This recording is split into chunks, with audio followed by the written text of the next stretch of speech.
Hello friends, talkative English with Varnika channel में आप सभी का स्वागत है। आज हम पढ़ेंगे प्रेजेंट इंडेफिनिट टेंस के बारे में। उसमें भी हम पढ़ेंगे अफर्मेटिव सेंटेंस के बारे में। अफर्मेटिव सेंटेंसेस कैसे बनाते हैं पहले देख लेते हैं। प्रेजेंट इंडेफिनिट टेंस को बनाने की क्या पहचान होती है, कैसे पहचानेंगे कौन से सेंटेंस प्रेजेंट इंडेफिनिट सेंटेंसेस है। ठीक है, तो पहचानते हैं इसको। इनकी पहचान ये है कि ऐसे सेंटेंसेस के पीछे ताहे, तीहे, तेहे, ताहूँ, तीहूँ ऐसे शब्द दिखाई देते हैं। जैसे एग्जाम्पल के तौर पे हम ये सेंटेंस देख लेते हैं, मैं स्कूल जाता हूँ, तो पीछे ताहूँ लगा। दूसरा सेंटेंस देखते हैं, हम खाना खाते हैं, तो तेहे लगा। तुम क्रिकेट खेलते हो, तो उसके पीछे तेहो लगा। वे सच बोलते हैं, तो पीछे तेहे लगा। वे स्कूल जाता है, तो उसके पीछे भी ताहे लगा। वे खाना बनाती है, तीहे लगा। सीता गाना गाती है, तीहे लगा। तो इस तरह से हम इन ऐसे सेंटेंसेस को पहचानेंगे।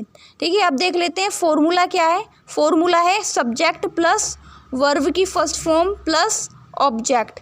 देखो सब्जेक्ट किसे कहते हैं, सब्जेक्ट में आते हैं I, you, we, they, he, she, it या फिर किसी का नाम। ठीक है, जो भी काम कर रहा हो, जिसे हिंदी में कर्ता बोलते हैं। ठीक है, जो भी काम कर रहा होता है उसका नाम आता है। सब्जेक्ट में ये आता है। ठीक है, प्लस वर्ब की फर्स्ट फॉर्म। वर्ब की फर्स्ट फॉर्म क्या होती है। ठीक है, जैसे कि हमने वर्ब की बहुत सारी फॉर्म्स याद की है, हालांकि मैं उससे थोड़ी शॉर्ट वीडियोस अपलोड करती हूँ। वर्ब के लिए भी मैं अलग से वीडियोस आपके लिए लाती रहूँगी, जल्द लाऊँगी वर्ब की फॉर्म से रिलेटेड। ठीक है, वर्ब की फर्स्ट फॉर्म जो होती है वो लगाते हैं, जैसे कि गो है, कम है, सिंग है, डांस है, रीड है, राइट है, एक्सेट्रा। ठीक है, प्लस ऑब्जेक्ट। ऑब्जेक्ट किसे कहते हैं, जो सेंटेंस में हम जब सब्जेक्ट लिख लेते हैं, वर्ब की फर्स्ट फॉर्म लगा देते हैं, फिर बाद में जो बच जाता है, सेंटेंस के बाद में जो बच जाता है उसे हम ऑब्जेक्ट कहते हैं। ठीक है, जैसे कि एग्जांपल के लिए देख लेते हैं ये सेंटेंस, मैं स्कूल जाता हूँ। ठीक है, हमारा सब्जेक्ट क्या है, मैं है। मैं को इंग्लिश में क्या बोलते हैं, आई बोलते हैं, हमने आई लिख दिया। अब जाने को इंग्लिश में क्या बोलते हैं, गो बोलते हैं। गो की फर्स्ट फॉर्म गो होती है, गो लगा दिया। अब देखो हम जब भी कहीं जाते हैं, स्कूल जाते हैं, कॉलेज जाते हैं, तो हम कैसे लिखते हैं, go to school, go to college, तो गो के साथ टू लग जाता है। टू एक प्रीपोजिशन है। प्रीपोजिशन की भी मैं अलग से वीडियोस मैं आपके लिए अपलोड करूँगी। ठीक है, अभी हम फिलहाल समझ लेते हैं, गो के साथ टू लगता है, गो टू। और फिर हमारा सेंटेंस में क्या बच गया, स्कूल। स्कूल क्या हमारा ऑब्जेक्ट है, स्कूल लिख दिया। आई गो टू स्कूल, मैं स्कूल जाता हूँ। ठीक है, ऐसी दूसरा सेंटेंस है, हम खाना खाते हैं। ठीक है, हमको इंग्लिश में क्या बोलते हैं, वी बोलते हैं, हमने वी लिख दिया। अब खाते हैं, खाने को इंग्लिश में क्या बोलते हैं, इट बोलते हैं। इट की फर्स्ट फॉर्म क्या होती है, इट होती है, तो हमने इट लिख दिया। ठीक है, अब क्या बच्चा, खाना। खाना को इंग्लिश में क्या बोलते हैं, फूड बोलते हैं, तो हमने फूड कह दिया, मतलब फूड लिख दिया। ठीक है, अब हमारा सेंटेंस बन गया वी इट फूड, हम खाना खाते हैं। ऐसे ही हम ये सेंटेंस बनाएंगे, तुम क्रिकेट खेलते हो, तो तुमको इंग्लिश में क्या बोलते हैं, यू बोलते हैं, हमने यू लिख दिया, यू हमारा सब्जेक्ट हो गया। अब खेलने को इंग्लिश में प्ले बोलते हैं, प्ले लिख दिया। अब बचा क्या, क्रिकेट, क्रिकेट लिख दिया। यू प्ले क्रिकेट, तुम क्रिकेट खेलते हो। ऐसे ही हमारे सेंटेंस है, वे सच बोलते हैं। वे को इंग्लिश में क्या बोलते हैं, दे बोलते हैं, तो दे लिख दिया, दे हमारा सब्जेक्ट हो गया। अब वर्ब देख लेते हैं हम। ठीक है, वर्ब को देख लेते हैं।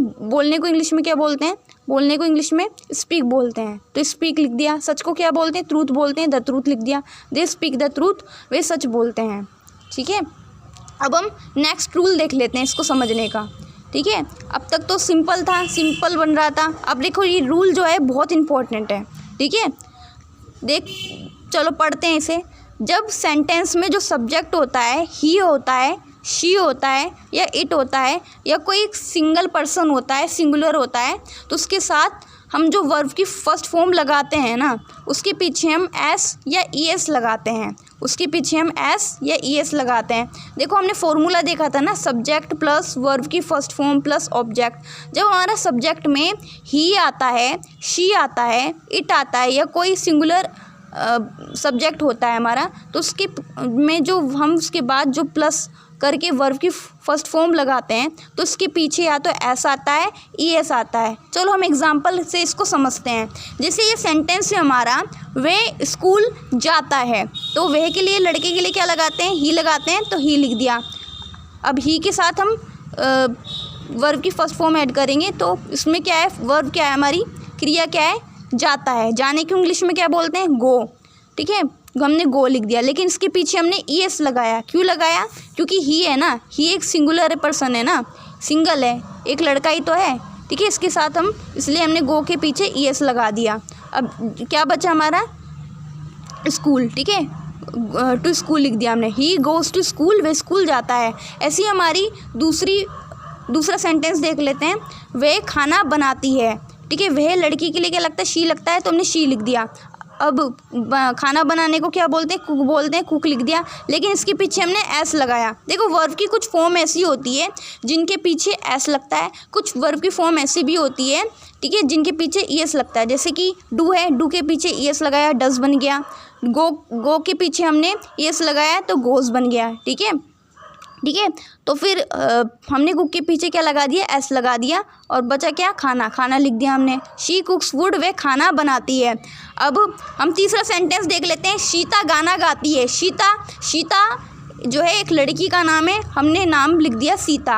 अब क्या करती है, क्रिया क्या है, गाती है। गाने को इंग्लिश में क्या बोलते हैं, सिंग बोलते हैं, तो सिंग लिख दिया, लेकिन इसके पीछे एस लगा दिया, क्योंकि सीता एक लड़की का नाम है ना, एक सिंगल पर्सन ही तो है ना, तो हमने एस लगा दिया। और गाने को क्या बोलते हैं इंग्लिश में, सॉन्ग बोलते हैं, ए सॉन्ग लिख दिया। Sita sings a song. ठीक है, सीता गाना गाती है।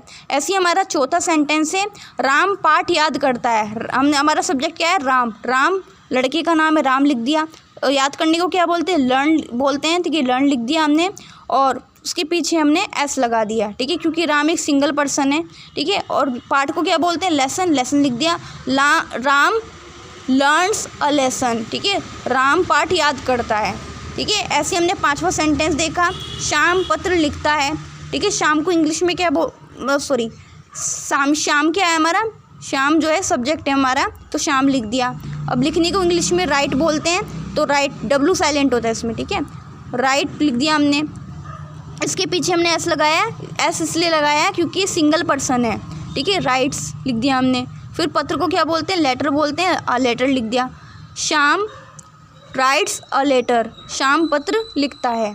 ठीक है, इस तरह से हम प्रेजेंट इंडेफिनिट टेंस को बनाते हैं। फॉर्मूला याद रखेंगे, सब्जेक्ट प्लस वर्ब की फर्स्ट फॉर्म प्लस ऑब्जेक्ट। ठीक है, और एस ई एस कब लगता है, ठीक है, ये हमने सीखा हमने। ठीक है, ये रूल हमेशा याद रखना, ही शी इट या सिंगल पर्सन के बाद जो हम वर्ब की फर्स्ट फॉर्म लिखते हैं उसके पीछे एस लगता है या ई एस लगता है, इस रूल को याद रखना। ठीक है, ये रूल्स फॉलो बहुत होता है। ठीक है, आप इंग्लिश ट्रांसलेशन की एक बुक खरीद लीजिए, उसमें जो एक्सरसाइज दी होती है उससे आप प्रैक्टिस कीजिए, कॉपी बना लीजिए, सेंटेंस बनाने की प्रैक्टिस करते रहिए, सीखते रहिए, आगे बढ़ते रहिए। चैनल को अगर अच्छा लगता है, आपको वीडियो पसंद आता है तो लाइक कीजिए, सब्सक्राइब कीजिए, और ऐसी यूज़फुल वीडियोज़ मैं आपके लिए लाती रहूँगी। तब तक के लिए बाय बाय।